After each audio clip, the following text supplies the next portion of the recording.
Bon, je vais commencer à me présenter un petit peu en attendant que les gens se connectent. Pour ceux qui ne me connaissent pas vraiment, ben, mon nom est Stéphanie Filion. Je travaille à la boutique depuis 2 ans déjà.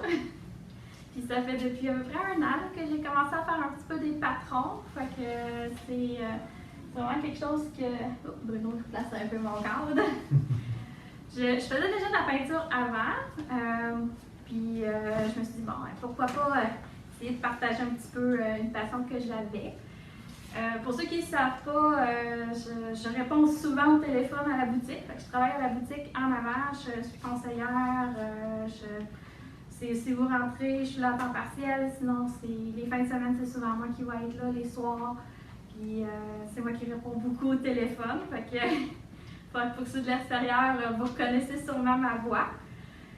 Puis là, pour aujourd'hui, ce que je vais faire, ça va vraiment être plus des techniques de base. On va vraiment voir comment commencer le projet qui est en arrière de moi, qui est métal et cristal. Je l'ai appelé comme ça parce que c'est vraiment quelque chose qui est très, très brillant. Puis le côté cristal, c'est vraiment comme les petites perles de verre qui sont à l'intérieur. Puis on va apprendre comment j'ai travaillé mon fond. Fait que ma pâte texturée, comment juste le partir.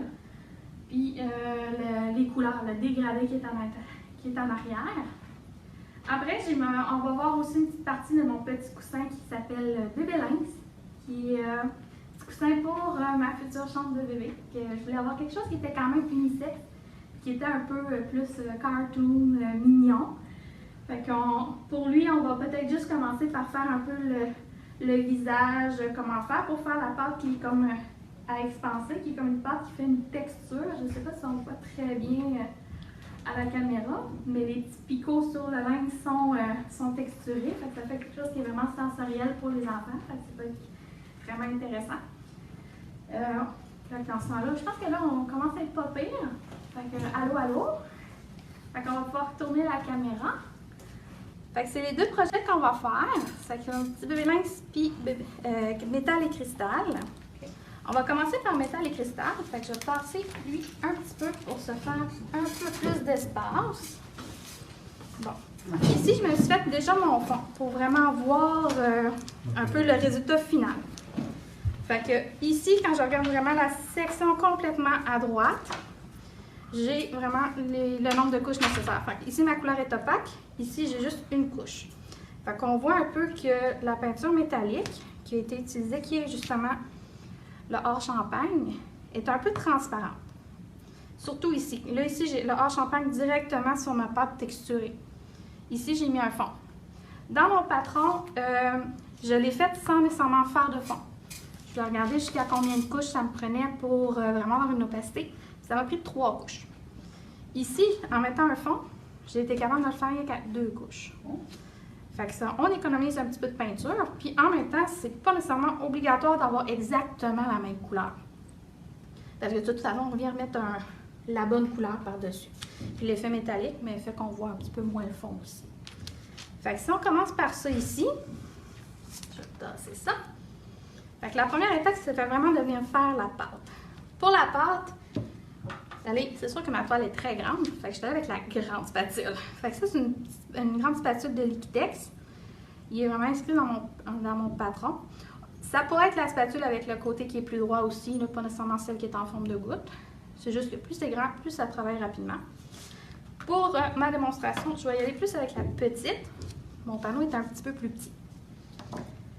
Pour le produit, moi j'ai été avec la pâte à texture standard de Demco. Ça travaille très bien. Si vous avez par exemple la pâte texturée légère, ça peut être aussi ce produit-là, ça travaille très bien aussi. La différence, c'est que la pâte texture légère, elle a une texture un petit peu plus crème fouettée. C'est vraiment plus léger quand on l'applique. Celle-ci, elle fait un peu plus comme caoutchouteuse, mais elle travaille quand même très bien. Sûr qu'aussi, la pâte légère, ça va être un petit peu plus cher. Fait que si vous avez une toile au complet à texturer, ça peut peut-être valoir la peine d'y aller plus avec la pâte de texture standard. Vu que ma toile n'était pas nécessairement très lourde déjà à la base, je suis allée avec celui-là. Fait que pour la pâte, on va commencer. Fait que comme vous voyez, ça a fait comme une espèce de ligne. C'est vraiment quand je vous parlais qu'elle était un petit peu plus caoutchouteuse. c'est qu'elle est un petit peu plus malléable aussi. Plus épais aussi. Oui, elle est un petit peu plus épaisse. Je vais commencer par peut-être nettoyer mon couvert. Toujours important de garder ses peaux propres. C'est comme ça qu'on est capable de garder nos produits longtemps. Fait que j'ai commencé ici déjà à mettre ma pâte. Ici, je l'ai déjà mis. Fait que je ne sais pas si on voit très bien avec l'angle. Fait que j'en ai mis, j'ai pas besoin d'en mettre une tonne. C'est vraiment juste pour dire que je suis capable d'aller cacher le grain du panneau. Fait que ici, j'en ai pas mis au complet. Fait que je vais commencer par en mettre. Fait que ce que je fais, c'est que je vais toujours commencer par en étendre partout pour être sûre d'en avoir une couche égale. Puis, je me suis arrangée quand même pour laisser certaines lignes, certaines textures, parce que je veux quand même qu'après ça, je revienne puis les refaire ressortir. Fait qu'il faut qu'il m'en reste quelques-unes. Fait que, je me laisse des lignes. Toujours dans le même sens de la toile. Fait que ici, ma toile, je la travaille comme ça parce que je veux faire un peu comme un miroir de celle que j'ai déjà. Fait que les lignes horizontales, parce que dans ma tête, mon pouring va venir à l'horizontale aussi.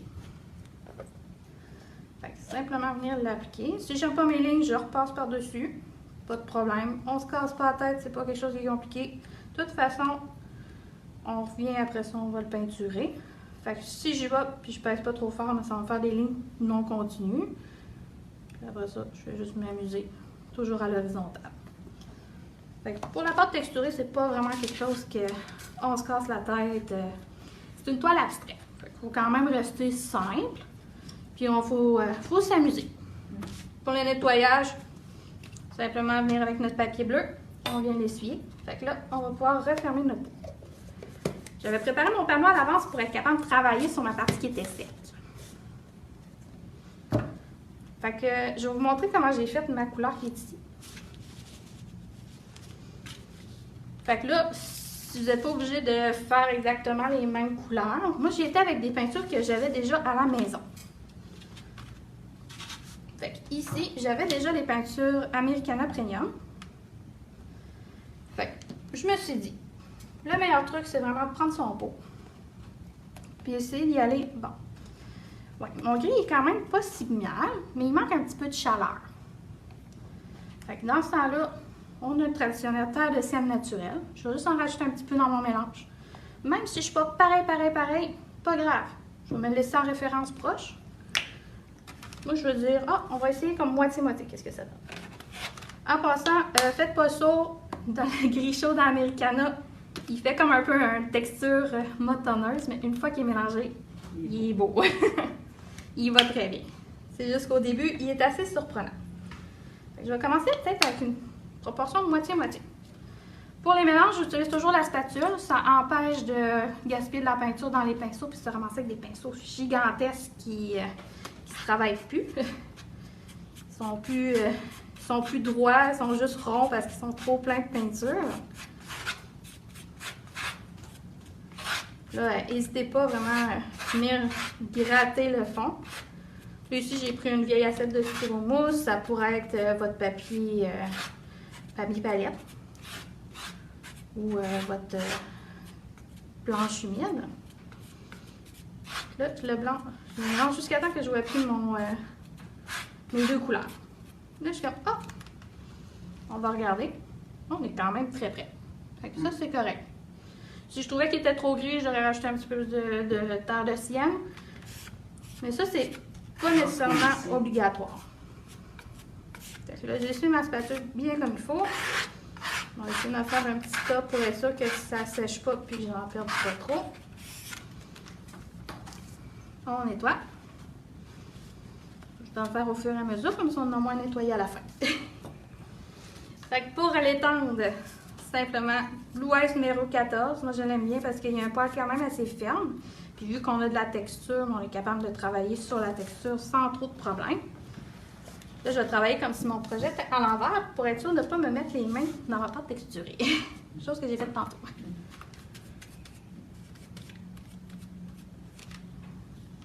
On va y aller. Simplement, là, c'est pas grave s'il est plus foncé. De toute façon, c'est pour notre couche de fond. Là, je vais juste rembarquer un peu sur la partie que j'avais déjà faite, qu'on voit le blanc à travers. Ça, de toute façon, votre mélange, quand vous allez le faire, moi, j'avais peut-être pas exactement le même fond quand je l'ai fait ici, mais vous, sur votre toile, vous allez avoir la même couleur de fond. Fait que c'est pas très grave que...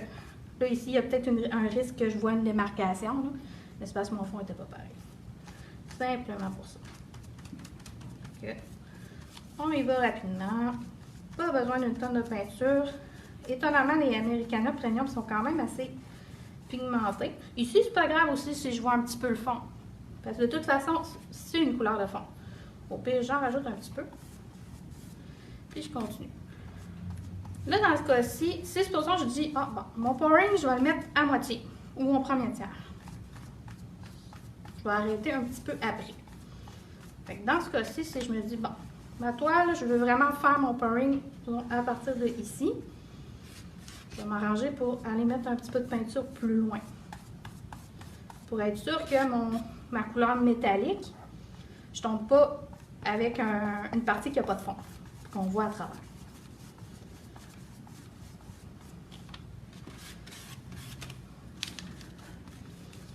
On vide bien le pinceau. Bien calculé, on arrive juste. Là, on peut même juste dépasser un peu pour être sûr de vider notre pinceau.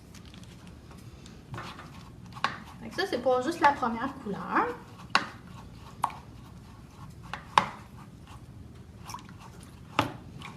C'est pour notre fond.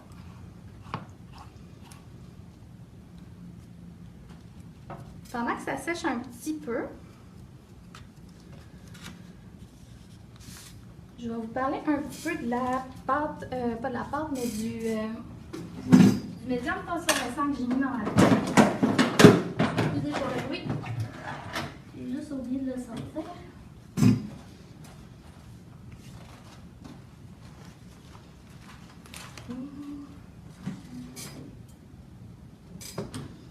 Je ne l'ai pas avec moi. En gros, ici.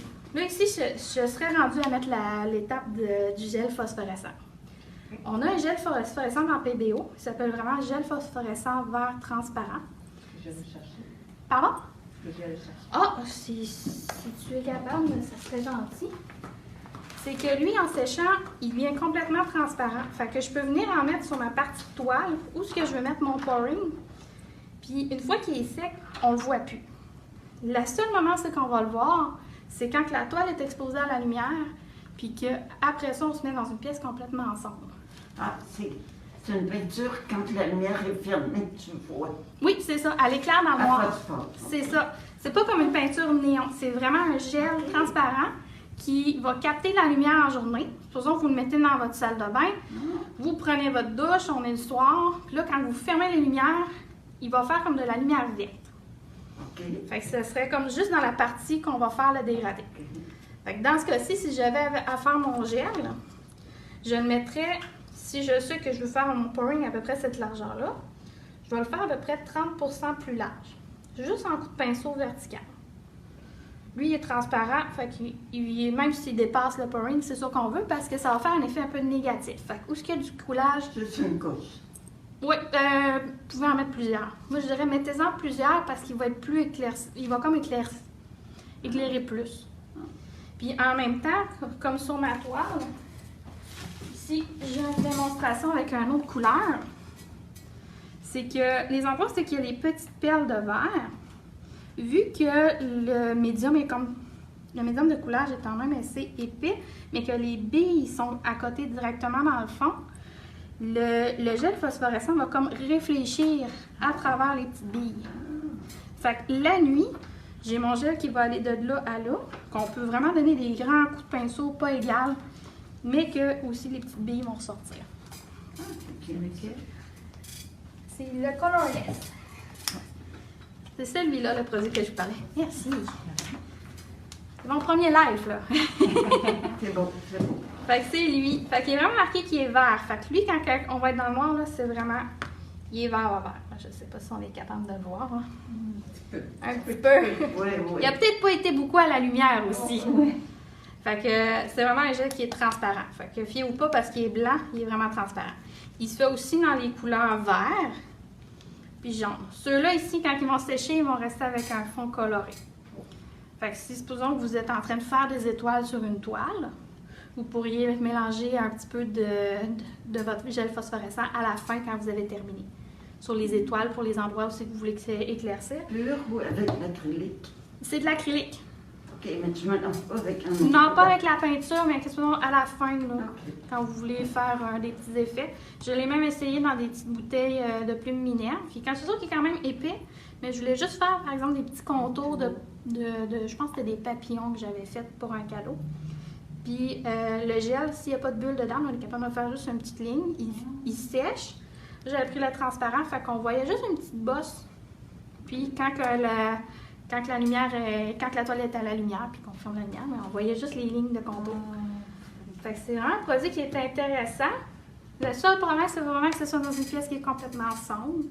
Parce qu'une fois que les lumières sont éteintes, si par exemple il y a les réverbères à l'extérieur ou la lumière d'une autre pièce qui éclaire dans la pièce, on les voit presque pas. Fait que c'est pour ça qu'on parle dans des pièces où c'est qu'on sait qu'on va avoir complètement de la lumière fermée. Fait que les salles de bain ou les chambres à coucher, ça peut être quelque chose d'intéressant. J'aime la chambre à coucher pour enfants. Même une petite veilleuse, là, des fois à côté de leur lit, là, ils aiment bien ça. Fait que c'est une autre façon aussi de l'utiliser. Mais c'est pas obligatoire. On sait que de toute façon, dans ces pièces-là, c'est pas là qu'on va mettre la toile. C'est pas très grave. Fait que là, mon produit est quand même pas mal séché. Pal, jasas. Fait que là, dans ce temps-là, on serait rendu avec notre mélange d'or champagne puis de notre terre d'ombre naturelle. Fait que American Nude Premium encore. Fait que je vois ici, j'ai vraiment mon foncé, je fais mon dégradé, et après ça, je tombe dans mon doré. C'est un petit peu collant, mais on va commencer par la couleur foncée. On va commencer dans le bas. Ou plus dans le haut.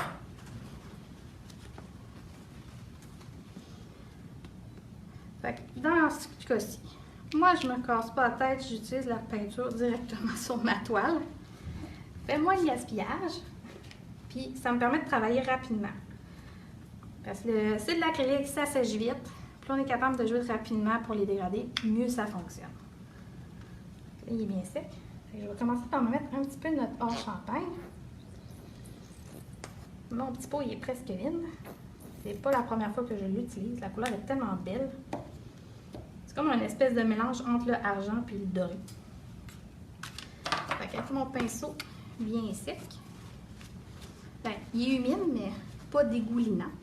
Est-ce que tu as un patron pour ça? Oui, ben, c'est mon patron de métal et cristal. Okay. Fait que c'est la toile qui est en arrière de moi. Okay. Puis ça, vous pouvez vous amuser avec n'importe quelle couleur. Comme j'ai fait pour l'autre ici, j'ai juste été avec d'autres couleurs. Fait que l'important, c'est d'avoir comme un métallique, une couleur complémentaire qu'on vient répéter à l'intérieur. Tout côté. Une façon assez simple de faire une petite toile abstraite puis qui est le fun. Ça fait changement de juste y aller avec un coulage au grand complet. Fait que là, ici, je ne sais pas si vous voyez un petit peu, là, on voit quand même un peu mon fond à travers. C'est ça que je vous disais par rapport à ce que les peintures métalliques de déco art sont très brillantes, sont vraiment le fun à travailler. Leur seul défaut, c'est vraiment qu'ils sont plus transparentes. Fait que là, je vais juste étendre ma petite motte. Puis là, je vais commencer avec mon dégradé. C'est donner un petit coup, parce que lui ici, il arrive à la fin. Fait que lui, soit que si vous êtes moins à l'aise, vous pouvez aussi juste venir le mettre directement sur votre pinceau. Il y en a qui préfèrent plus comme ça. Là, il m'en restait, c'est pas grave. Je veux commencer mon dégradé. Je n'aurais peut-être pas nécessairement en même temps que l'autre côté. Puis là, même si ma peinture n'est pas sec, c'est pas grave, je me remonte. Je veux justement faire mon dégradé. Puis dans ce projet-là, si supposons que vous avez fait un dégradé qui est vraiment très sec ou que vous n'aimez pas, c'est pas grave, on vient mettre le coulage directement au milieu. Okay. Le but, c'est que si vous avez des coulisses moins longues ou plus longues, bien, qu'on voit un peu le fond de la toile. Fait que c'est pas quelque chose qui est très compliqué. Là, de toute façon, je sais que je m'en vais avec mon foncé. Là, je ne montrerai pas trop parce que c'est ma pâte texturée qui est en train de sécher ici. Puis je fais juste toujours travailler en mouvement horizontal, soit des allers-retours. Puis je viens rentrer dans mon hors champagne. Pas oublier de se rendre jusqu'au bout de la toile. C'est sûr qu'ici, j'ai pas vraiment de contour, mais faites les contours en même temps. Parce que c'est ça qui va faire aussi intéressant, c'est que votre contour, avec quand on va tomber avec le pouring, c'est qu'elle va couler sur les côtés, fait qu'on n'a pas besoin de faire le contour en noir. Fait que comme ça. Ici, je trouve que je suis un petit peu trop loin. J'ai encore trop de noir sur mon pinceau. Je viens en enlever l'excédent un petit peu. J'en enlève un peu. Puis là, ici, j'aime moins ça. Je vais rajouter un petit peu de champagne pour que je rentre un petit peu trop loin. Fait que je peux venir simplement remettre un petit peu sur mon pinceau. Je pense que je suis vraiment rendue au bout de ma bouteille. On va lui donner 2-3 coups. Il a fallu que je la laisse la tête en bas. Oh, puis j'en ai là. Et voilà. J'en prends un petit peu. Puis j'en viens travailler rapidement. Juste pour l'adoucir un petit peu. Fait que c'est pas mal ça pour le fond de la toile. Là, comme d'habitude, on vient faire les côtés en même temps. Si on voulait vraiment finir, soit qu'on met le gel phosphorescent. Fait que là, on vient mettre le gel où ce qu'on veut une fois que c'est sec. Fait que là, pas quand c'est humide, vous allez défaire votre dégradé. Fait qu'une fois qu'il est sec, on vient mettre notre gel. Si supposons qu'on dit, j'aimerais ça, je vais laisser faire le gel, je veux juste faire le dégradé. Une fois qu'il est sec, dans ce temps-là, venir mettre un vernis à base d'eau partout. Ça va venir protéger votre fini métallique. Idéalement, un vernis qui est quand même brillant. On a quand même une peinture qui est métallique. Donc, on veut quelque chose qui brille un peu, là. On aime ça quand ça brille. Bling, bling. Ça bling bling. Fait que ça. Est-ce qu'il y a des questions par rapport à celui-là? Sinon, je vais passer un petit peu à mon bébé lens. Il n'y a pas de questions. Non? Ok. Non. Ah! J'ai même quelqu'un qui surveille mes Ah, questions. ben, si C'est bon. tu fait du pouring, tu as mis des billes de cristal. Ça, la façon, ben, c'est mon mélange de pouring. Ok. Là, j'ai fait mes mélanges de couleurs que je suis venue couler. Puis avant que ça sèche, je suis venue déposer mes billes. Puis avant même de mettre mes billes, je suis venue mettre mon cerne-relief. Cerne-relief qui fait comme des petites lignes, comme des fils de métal. Fait que dépendamment de la hauteur ou comment que je suis proche, ça va faire soit des petites spirales ou plus je vais rapidement, ça va faire des grandes lignes. Fait que ça, c'est vraiment comme un peu un laisser-aller. Idéalement, moi, j'ai tout le temps eu tendance à répéter ma couleur foncée dans mon coulage, puis revenir chercher une autre couleur claire. Puis le métallique de mon fil, soit me fier un peu à la partie qui est d'en haut, ou la partie qui est d'en haut, je vais le mettre dans mon mélange, avec un autre fil doré. Ça peut être une autre couleur aussi. C'est vraiment un projet qui est assez libre, puis qu'on peut s'amuser. C'est pas, Puis pas trop compliqué. le pouring, c'est ça qui fait soulever, là, hein? Oui, sur ma toile, c'est ça qui fait vraiment comme l'effet un peu... je vais la prendre comme ça. On va vraiment le voir en grand. Hein. Ouais. Ici, là, on voit qu'il est un petit peu soulevé parce que celui d'Emco est quand même un peu plus épais. OK. Fait que moi, je conseille de travailler avec celui-là ou un que vous avez à la maison qui est plutôt épais parce que c'est ça qui va faire aussi que les billes vont mieux tenir. OK. Fait qu'on voit bien aussi les petits fils. Puis Demco est très, très brillant. C'est quoi la quantité de pouring versus l'acrylique? Ça dépend le produit que vous utilisez. Dans ce cas-ci, j'ai utilisé, par exemple, les petites bouteilles d'Americana. Fait que l'Americana, il est un petit peu moins, comment je peux dire ça, moins pigmenté. Fait que pour tu sais, les petits copes à compote, là, les petits copes à compote, j'ai mis une photo dans mon patron, là. C'est à peu près une cuillère à thé, une cuillère à soupe. Si on est avec l'Americana. Si on est par exemple avec Golden est très pigmenté. Je l'ai fait pour mon poisson, puis c'était à coup de gouttes. Je comptais le nombre de gouttes. Ah oui. Oui. Fait que c'est ça aussi, si vous aimez ça quand c'est très très métallique, vous pouvez en mettre plus. C'est juste que si plus la peinture est fluide, plus votre médium va être liquide aussi. Si vous voulez travailler avec l'Americana Premium, pour ça, vous dites, je veux passer mes vieilles couleurs, il va falloir que vous la diluez un petit peu avant parce que ceux-là, c'est vraiment épaisse.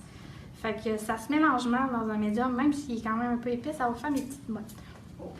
C'est un petit peu pour ça que même si je mélange le gel dans mon Demco, il va faire des mottes, mais lui, c'est pas grave.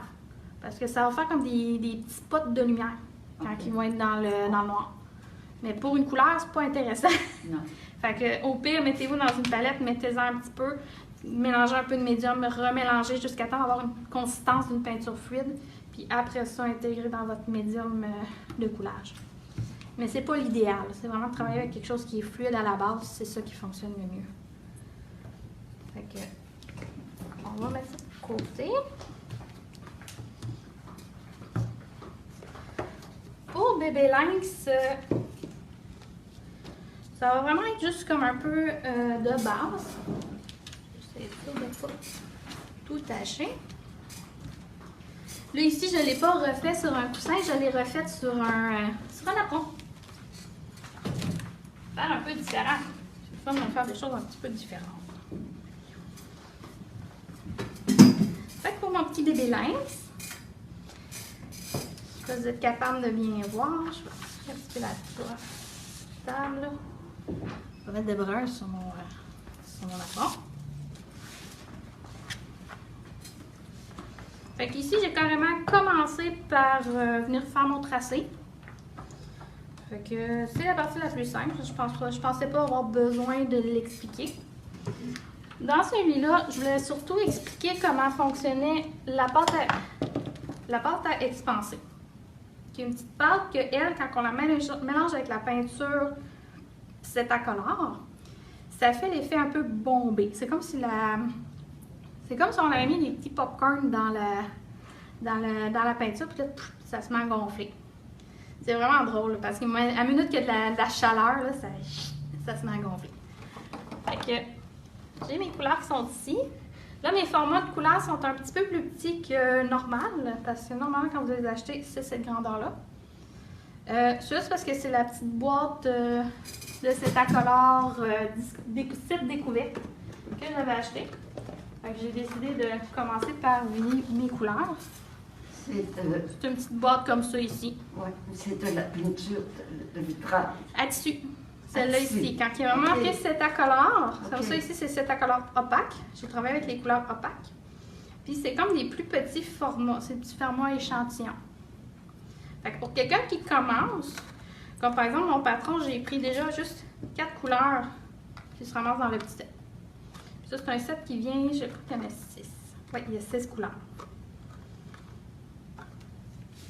Fait que pour celui-là, je vais peut-être juste commencer par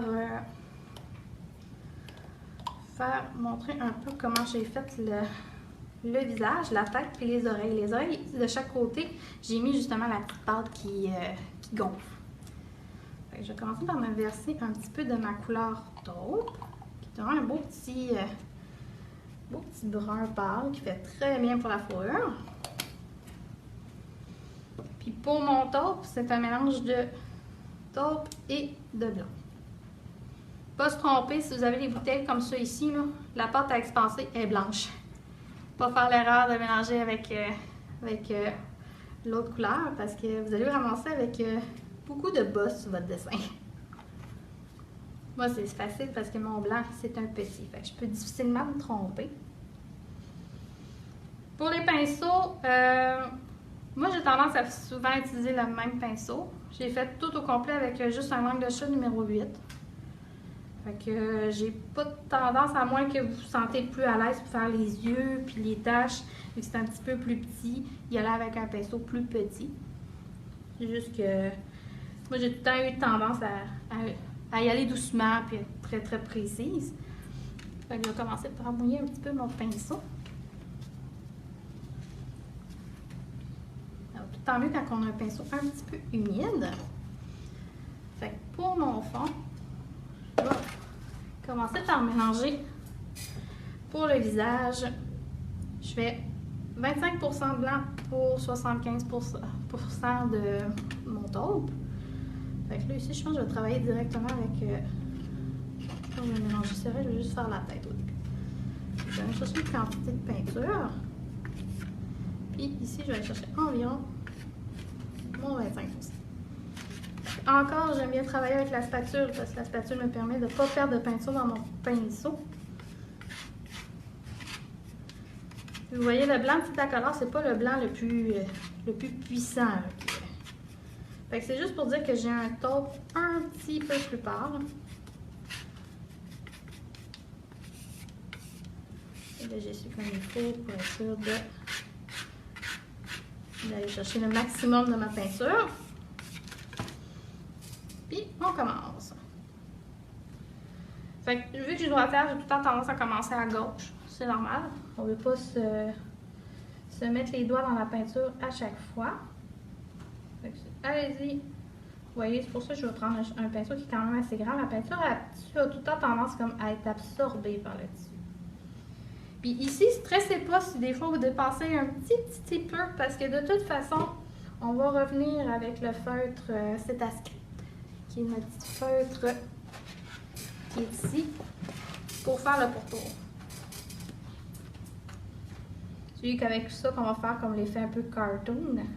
Même chose pour les taches. J'essaie de les éviter pour ne pas avoir besoin de revenir puis avoir à faire toutes nos lignes.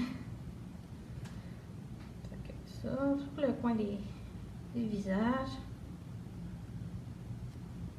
Mettez-en quand même une bonne quantité pour être sûr que le tissu soit bien uni, qu'il n'y ait pas de petits trous qui a été oublié, parce qu'une fois qu'il est repassé, c'est un peu plus difficile après revenir rajouter de la peinture. Puis on le voit en séchant, il foncé un petit peu. C'est un petit peu pour ça aussi que j'ai pâli ma couleur. Fait que je ne ferai pas le visage au complet parce que je finirai pas au complet. Je vais arrêter peut-être, je vais arrêter à l'œil pour montrer juste de faire les pourtours de la petite joue. Ça se travaille vite, là. C'est pas un projet qui va vous prendre toutes vos 20 semaines pendant tout l'été. Ce projet cadeau qui peut être vraiment intéressant pour des enfants ou comme ça peut être aussi un apprendre. Moi, sur mon patron, je l'ai fait sur un tissu de coussin. Simplement un petit cache-coussin couleur naturelle. J'ai choisi couleur naturelle parce que j'ai pas mis de couleur partout. Des fois, les vides font justement que le projet a l'air plein. Bon, supposons que je fais juste le contour de cette tache-ci. En regardant mes contours, je suis certaine de garder mes taches. Chose que j'ai faite en erreur quand j'ai fait mon patron. Mais j'avais perdu mes petites taches au front, j'ai été obligée de les refaire à la fin. Mais c'est pas grave. Je savais exactement où ce qui était. J'avais déjà fait mon croquis. Fait qu'avec le croquis, on vient simplement les repasser par-dessus. Fait que, où est-ce que je mets de la pâte à expanser? J'en ai mis dans les oreilles, puis les petites taches. Fait que pour faire mon mélange, on va recommencer avec un pinceau qui est propre. Pour être sûr de ne pas recontaminer nos couleurs. Fait que la pâte à expanser, elle, dans mon projet, j'ai fait moitié-moitié. Le mélange est quand même facile à souvenir. Bon, mon coin, il est serré.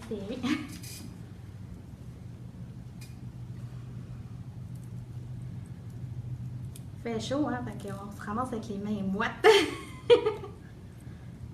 prendrait un petit tissu. Ouais, puis malheureusement, mon tissu de chandail est très glissant. Ah, C'est là. sortir nos muscles.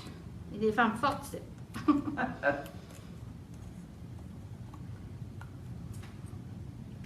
Donc, il est quand même un petit peu plus épais, là. Et voilà. Fait que là, ici, je vais y aller vraiment moitié-moitié.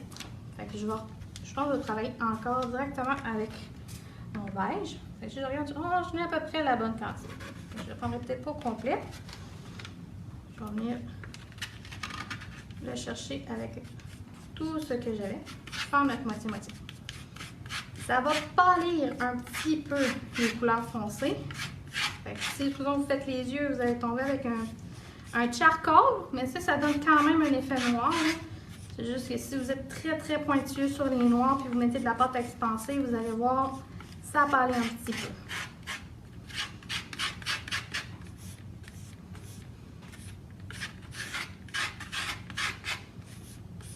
Bien mélanger pour être sûr qu'on n'a pas de blanc qui reste.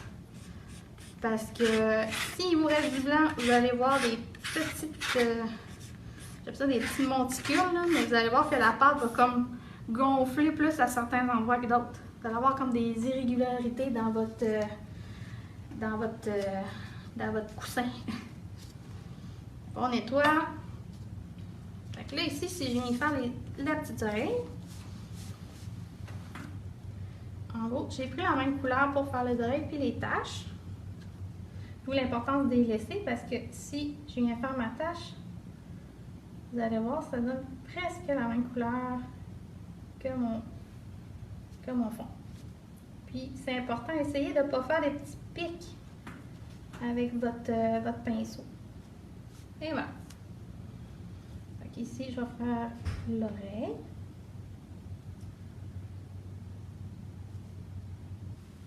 Je vais quand même dépasser un petit peu où est-ce que j'ai mon poil noir. C'est pas grave si je me colle pas trop sur mes lignes. Je reviens après ça avec mon feutre, mais mon feutre est quand même très large. Donc là, si je trouve que j'ai trop de peinture, j'en enlève un petit peu sur mon pinceau puis je le reprends au bon endroit. Et je viens faire mes petites taches. Doucement, simplement. Puis si supposons que vous faites votre fer à repasser ou vous passez votre fer à embosser, puis vous trouvez qu'il n'est pas assez, il n'a pas assez ressorti, essayez de mettre un petit peu plus de chaleur. Si ça ne marche pas, vous pouvez remettre de la peinture sur une partie qui a déjà été gonflée un petit peu. Fait que c'est des fois juste travailler par étapes, là, ça peut être intéressant. Ou si vous aimez ça quand c'est très surélevé, mais dans ce temps-là, vous pouvez en mettre plus. Vous faites sécher, vous en mettez. Il y en a qui vont travailler aussi simplement directement sur le tissu, puis après ça, ils vont venir le colorer. Moi, personnellement, je trouve que c'est un petit peu tannant parce qu'on se ramasse à peinturer sur une surface qui est beaucoup plus raboteuse. Par contre, vous avez exactement la couleur que vous voulez. Fait que si, supposons que vous voulez vraiment un noir, vous allez avoir un noir, parce que là, vous allez peinturer par-dessus la pâte. Ça gonfle avec la chaleur. Oui, avec la chaleur. Fait que là, ici, il a l'air de rien. Il a l'air d'une petite tache très ordinaire. Fait qu'une fois que je vais revenir avec la chaleur, là, ça va se mettre à gonfler. C'est pour ça que je le travaille moitié-moitié. Si j'en mets moins que ça, je vois pas beaucoup la différence. Fait qu'on veut quand même sentir sur le coussin qu'il y a justement un peu de texture. Fait ici, sur l'oreille, on le sent un petit peu. Là, j'en ai mis un petit peu moins. Mais si, supposons qu'on regarde sur les joues sont vraiment le fun. Là, on a vraiment la texture qui ressort. Puis les taches sont encore plus drôles. Là, ici, là, on peut vraiment s'amuser et en mettre beaucoup plus. Peut-être le tasser un petit peu plus parce que je me rends compte que le coussin, on va pas très bien. Avec les petites taches ici. Là. Puis là, même après ça, je suis venue mettre le médium pailleté, qui est notre petit médium avec des paillettes. On aime ça quand ça brille. Quand même, une chambre pour enfants, là. Faut s'amuser, là. Les enfants, ils aiment ça. Bon. Je vais peut-être montrer un petit peu comment le crayon fonctionne, parce que j'ai trouvé un petit peu surprenant au début. La pointe est quand même très grosse. J'ai pas été avec le plus petit. Ça, c'est le 4 mm. Pour commencer, je fais tout le temps comme un petit test ailleurs pour être sûr que ma pointe n'est pas sec. Ça, une fois que tout est sec et que tout est bien été fait, je vais venir faire mes pourtours. Là, je me mets à l'envers parce que j'ai plus de facilité de m'en aller dans ce sens-là. Puis le feutre, il fait un petit peu, il accroche un petit peu sur le tissu. Fait qu'il va falloir que vous passiez doucement sur votre ligne. C'est pas un feutre, c'est pas comme sur une toile où c'est qu'on a un feutre acrylique là, qui fait des lignes parfaitement. Là, on est même sur une surface qui a un petit peu de texture, qui accroche avec le feutre. Fait que dans ce temps-là, je fonctionne parce que si vous faites juste une ligne, là, vous allez voir, là, on voit un petit peu les imperfections. Fait que c'est pour ça que je le travaille. Puis je donne juste des petits coups, quand même assez droits, pour être sûr de bien venir remplir mes lignes. Puis ici, c'est pas grave, là, il y a eu le temps de sécher, là, ça sèche vraiment rapidement. Puis j'embarque un petit peu sur mes lignes. Voilà. Puis c'est pas grave s'il y en a des petites qui restent. Des fois, il y a des petites imperfections dans le coton, fait qu'il va y avoir des endroits qui vont rester quand même pas nécessairement droits. Mais quand vous le regardez de loin, si je regarde sur la caméra, on voit pas vraiment la différence. Mais c'est quand on va se rapprocher. Je vais essayer de voir si je suis capable de vous le montrer un petit peu plus proche. Plus par là. Il va se tasser. Je sais pas si là on le voit. Oui. Ouais. Parce que le focus va bien se faire, là. Mais on voit qu'il est un petit peu raboté. Et il n'est pas parfait. Mais c'est pas grave, là. Un coussin, c'est rare qu'on ait collé dessus. C'est beau comme ça. Ça fait fascinant. Ben c'est ça, c'est un projet qui est fait à la main. Fait qu'il faut que ça fasse quand même un petit peu artisanal, comme vous dites. Fait qu'une fois que vous avez mis votre peinture, en gros, le patron est très simple, c'est qu'on remplit, le lynx au complet, on fait le pourtour de toutes les lignes en noir, puis après ça, on vient mettre le pochoir. Le pochoir, c'est notre pochoir comme ça ici, notre stencil voûte sermentée, que je suis venue mettre comme en oblique. Vraiment, dans le patron, je le spécifie, mettez-le en oblique, ça vient s'ouvrir un petit peu plus de surface. Puis, je sais pas si vous voyez un petit peu, j'ai déjà l'ombre de mon tigre, là, de mon lynx, pardon, qu'on voit un petit peu sur mon pochoir. J'ai en gros mis le pochoir, j'ai juste été proche de mes lignes, puis j'ai fait avec un petit pinceau à brossage, là, un loom, là, quelque chose comme ça. Simplement venir brosser. Moi, je vais plus à tâton, fait que je vais vraiment peser puis faire des petites lignes. Prendre la peinture, fait que je prends toujours ma peinture, j'en mets un petit peu, je viens tapoter. Après ça, je viens essuyer un petit peu sur mon chiffon d'atelier. Juste pour être sûr que j'en ai un petit peu dessus. Puis après ça, je viens travailler directement sur mon pochoir, directement sur mes lignes, pour être sûr de ne pas faire de bavure, puis qu'il y ait trop de peinture, puis que ça se ramasse en dessous. Fait que tout le temps vertical. C'est plus long que d'y aller en brossant. Mais j'aime mieux cette technique-là parce que ça me permet d'avoir un petit peu plus de contrôle. Si vous avez des grandes surfaces, parce que moi j'avais décidé de faire tout le pochoir au complet, j'aurais pris un pinceau plus gros. Parce que ça, c'est juste 1/4 de pouce. On en a des plus gros que ça. Pour tout au complet, oui, ça aurait été très long. Fait que dans ce temps-là, on grossit le pinceau simplement. Fait que, conclusion, prochaine truc. oui, on va faire la conclusion que je pense que c'est vraiment un projet qui est assez intéressant, mais qui reste quand même en toute simplicité. C'est pas quelque chose qu'on va se casser la tête vraiment. Fait que, est-ce qu'il y a d'autres questions? Est-ce que ça allait? Oui? Fait que j'espère que j'ai bien fait ça, parce que c'était mon premier direct.